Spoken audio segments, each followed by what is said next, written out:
Please.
Ramchandra की जय भवानी।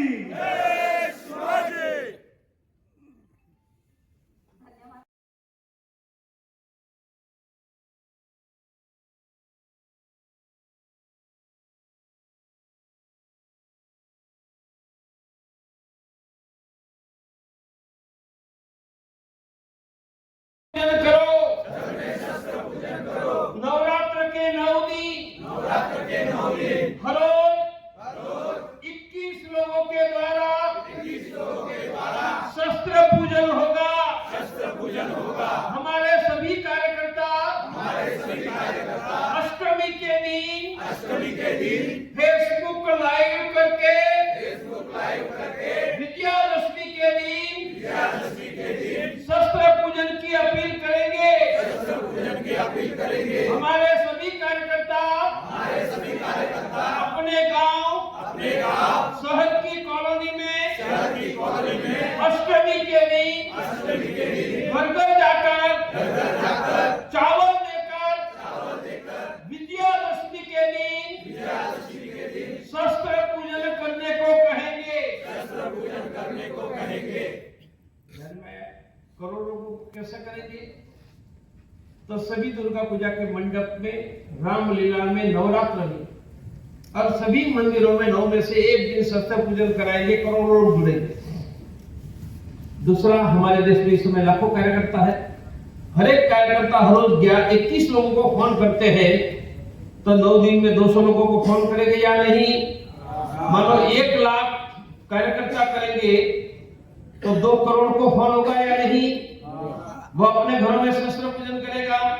और हम रहते हो गांव में, शहर की कॉलोनी में घर घर जाकर चावल देकर निमंत्रण होंगे, तो बोलो करोड़ों लोगों का शस्त्र पूजन होगा या नहीं? मेरे साथ फिर से बोलो, हाथ उठाओ। वीर हिंदू विजेता हिंदू, हिंदू वीर है, विजेता बनाएंगे। शस्त्र पूजन होगा। हर हिंदू के घर में शस्त्र पूजन होगा। ये मेरा पहला संदेश। हमें लग रहा है कि भगवान ने हमारा जीवन सफल करके इतना बड़ा काम करने का मौका दिया। ऐसा मौका हमें बार बार भगवान देते रहे। 450 वर्षों से राम मंदिर के लिए हमारे पुरखे लड़ रहे थे।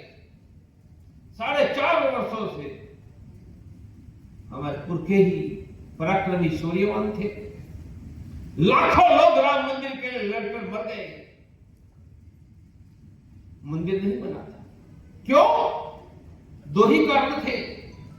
राम मंदिर के लिए पहले पूरा यूपी भी नहीं लड़ रहा था, तो कौन लड़ रहे थे? अयोध्या के अगल-बगल के 10 डिस्ट्रिक्ट जिनको अवध कहते हैं, फैजाबाद, बाराबंकी, बहराइच, अंबेडकर नगर, 10 जिले ही लड़ते थे।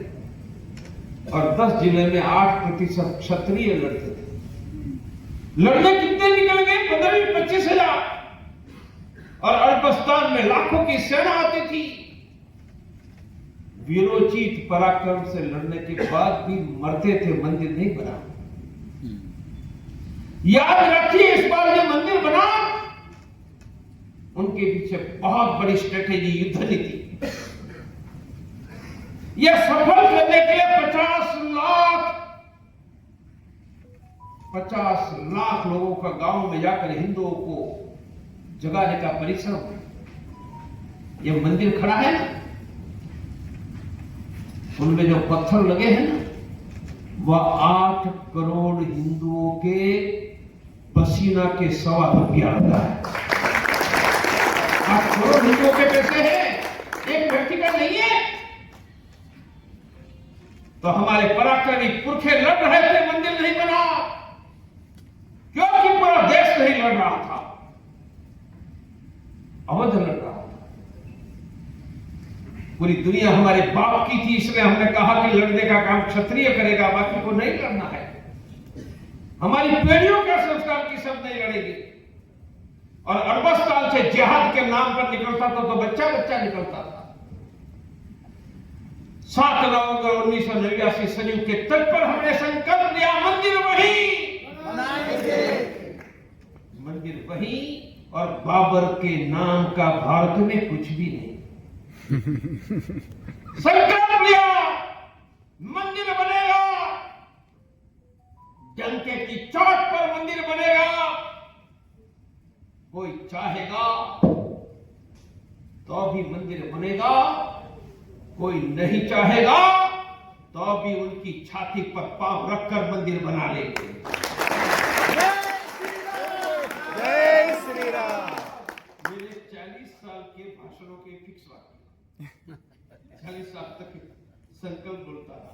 स्ट्रेटेजी क्या बनाई? मंदिर तब बनेगा जब पूरा देश लड़ेगा, लाखों गांव लड़ेगा। मंदिर तब लड़ेगा जब हिंदुओं की सभी जातियां लड़ेगी। इसलिए हमने संकल्प किया कि अब राम मंदिर का जंग छिड़ेगा। अब राम मंदिर का जंग छिड़ेगा तो अकेला अवध नहीं लड़ेगा, हम देश के लाखों गांवों के हिंदुओं को लड़ाएंगे, लाखों गांव। अब अकेला क्षत्रिय का बेटा नहीं लड़ेगा, सभी जातियों का बच्चा बच्चा यह धर्म युद्ध में मैदान में उतरेगा। हिंदुओं के इतिहास में कभी नहीं हुआ था। लाखों गांव लड़े हैं, सभी जातियां लड़ी है। वह होता तो मुगलों को मारकर उनकी कच्ची हड्डियां हम खा जाते। न संभाजी का बलिदान होता, न सोमनाथ टूटता। ये किया कैसे? संकल्प तो किया, लाखों गांव पर लड़ाएंगे। कभी गुरु गोविंद सिंह ने कहा था 1.25 लाख से 1 लड़ाओ। हमने लाखों गांव लड़ाने का संकल्प किया, सभी जातियां। किया कैसे? ये राम मंदिर का संघर्ष 40 वर्ष चला। मैं डे 1 से मंदिर बनने तक, बाकी लोगों की उम्र जब 50 की थी तब मेरी उम्र 25 साल की थी, मैं नेतृत्व में निकला था। 40 साल में 12 बार, कितना? 12 बार लाखों गांवों में जाकर, शहर की गलियों में जाकर करोड़ों हिंदू शेरों को हमने जगाने का काम किया। गांव में जाकर, शहर की गलियों में जाकर कहा कि उठो, राम हमारा बाप है, हमारी बाप की छाती पर बाबर बैठा है, उनका नामो निशान मिटाने के लिए उठो।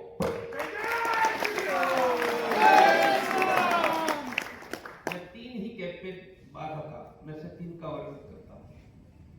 पूरे देश को पता ही नहीं था कि राम की जन्मभूमि पर मस्जिद खड़ी है। पता कैसे चले? 1986 में हमने राम जानकी रथ यात्रा निकाली। कितने डिस्ट्रिक्ट में? सभी डिस्ट्रिक्ट में 450। तब 450 डिस्ट्रिक्ट, तब तो 700 हो गए। कितने गांव में गई? 1 लाख गांव में।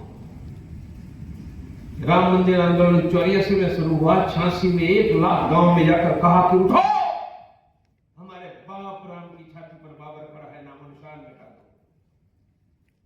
89 हमने कहा आपकी गांव की ईंट की पूजा करो, अयोध्या भेजो। बड़ा शब्द किया, रामशिला। कितने गांव में पूजन हुआ पता है? 4 लाख। कितने लोगों ने पूजा की? 30 करोड़। मैंने कहा ना, 40 साल में 12 लाखों गांव में गलियों में जाकर करोड़ों लोगों को जगाया। 30 करोड़ लोगों से रामशिला पूजन करवाया। आज जो राम मंदिर बना है, उनका मॉडल 1987 में 87 में बना था। किसने बनवाया था? सरदार पटेल ने, जिनसे सोमनाथ का मंदिर बना था। उनका पुत्र चंद्रकांत सोमपुरा, उनके घर अशोक जी सिंगल और मैंने जाकर मॉडल बनाया था कि हमारे पास 3 एकड़ जमीन आ गई है राम मंदिर की। मुख्य जमीन बाकी है, कभी मिल जाएगी, मॉडल बनाओ। मॉडल तैयार हुआ और आज से 36 साल पहले 12 साल का कुंभ था। मैं स्वयं ट्रक में मॉडल लेकर प्रयाग के कुंभ में गया था। चारों शंकराचार्य हजारों संतों के साथ मॉडल दिखाया। सबने कहा मंदिर ऐसा बनेगा। फिर उनका फोटो लिया, ₹1.25 की कूपन बनाई और हमने कुंभ में घोषणा की, मंदिर किसी एक व्यक्ति के पैसे से नहीं बनेगा, मंदिर तो करोड़ों हिंदुओं के पसीने के ₹1.25 से बनेगा। आगे का सुनो, कितने घरों में गए? 8 करोड़ घरों में गए। 8 करोड़ उनके पैसे से मंदिर बना है। 1 लाख अकेला धीरूभाई अंबानी, मेरा उनके घर से आने जाने का तब संबंध था। उनको कहते तो 8 करोड़ लोगों ने ₹1.25 दिया, अकेले धीरूभाई अंबानी दे देते। हम लोगों के घर ₹1.25 लेने नहीं गए थे, हिंदुओं के धर्म युद्ध में निमंत्रण देने गए थे। तो लाखों गांव लड़ेगा, सभी जातियां लड़ेगी। हमको लगा कि देश में गर्मी आ गई है, युद्ध का ऐलान किया, चलो अयोध्या।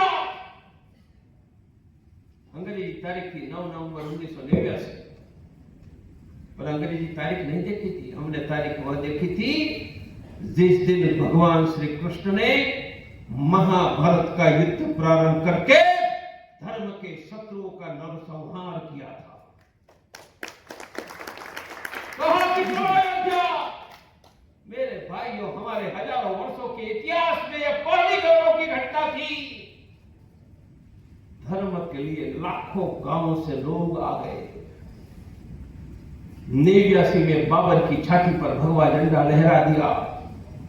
मुलायम सिंह यादव की गोलियां खाकर 90 में लड़ा दिया और 92 तो 4.5 घंटों में बाबर का धरती पर से नामो निशान मिटा दिया। जय श्री राम, जय श्री राम। संकल्प किया था मंदिर वही और बाबर का नाम का भारत में कुछ भी नहीं।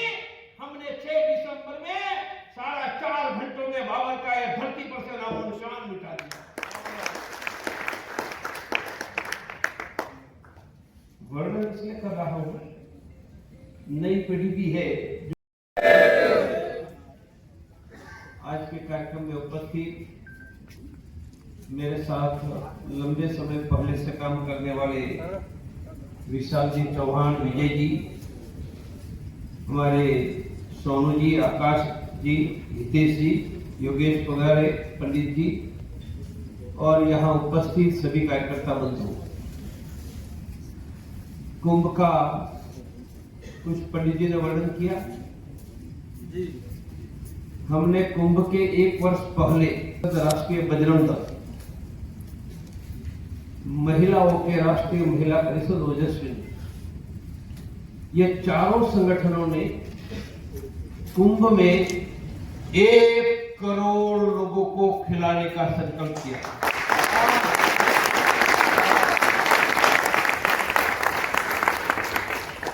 लाखों लोगों को रहने की मुफ्त में व्यवस्था।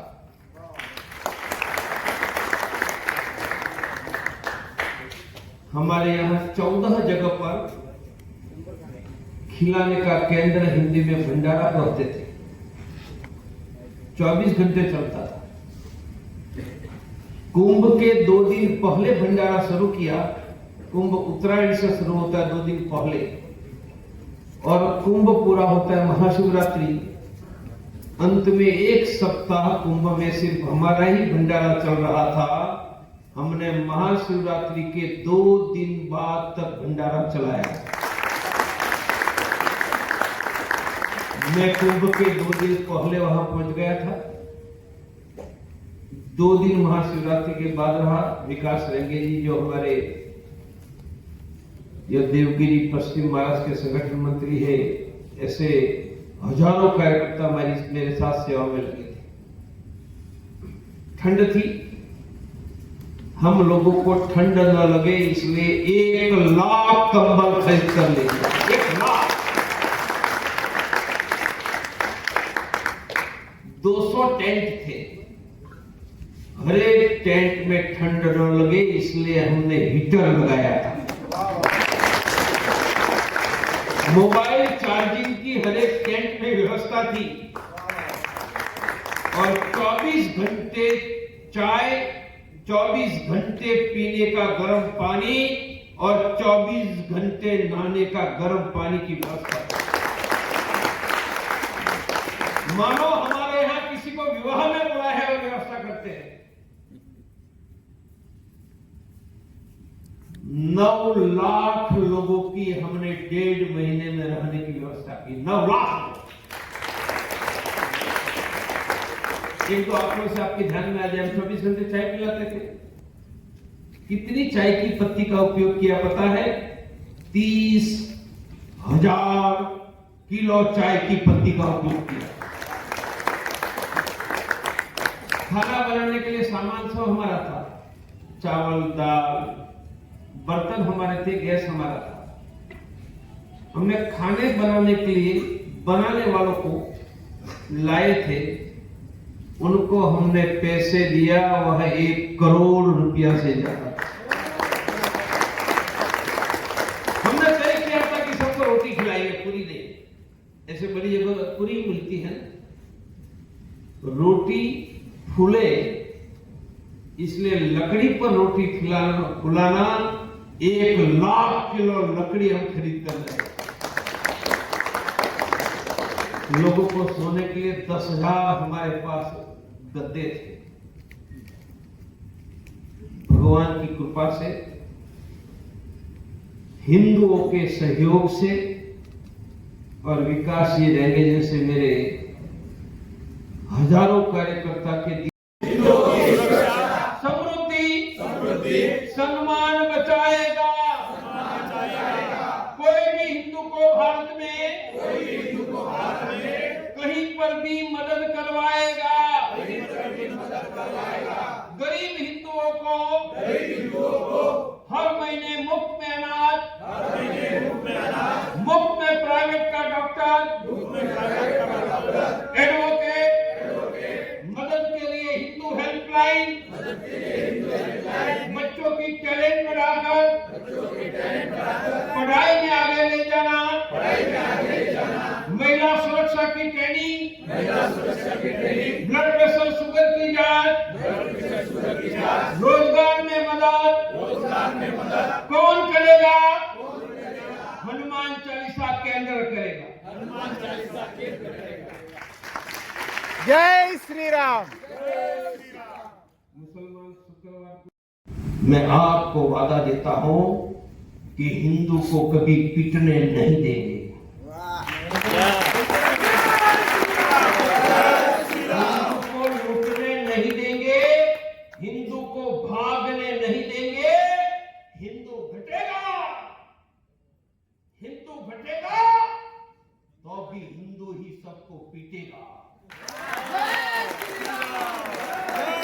हिंदू घटेगा तो भी हिंदू सबको पीटेगा, और हिंदू घटेगा तो भी हिंदू ही भारत में जीतेगा। मेरे 2 ही कार्यक्रम, लाखों गांव गलियों में हनुमान चालीसा और नवरात्र में शस्त्र पूजा। थोडे लवकर भेट घ्यायला ये पाहिजे. वीर हिंदू को हम विजेता बना देंगे. तो आप में से जो संकल्प करते हैं कि मेरी कॉलोनी में अगले शनिवार से मैं हनुमान चालीसा शुरू. फोटो बाजूला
जो 7/19/99 77/98 07/1999 विजय चव्हाण. विशाल चव्हाण आता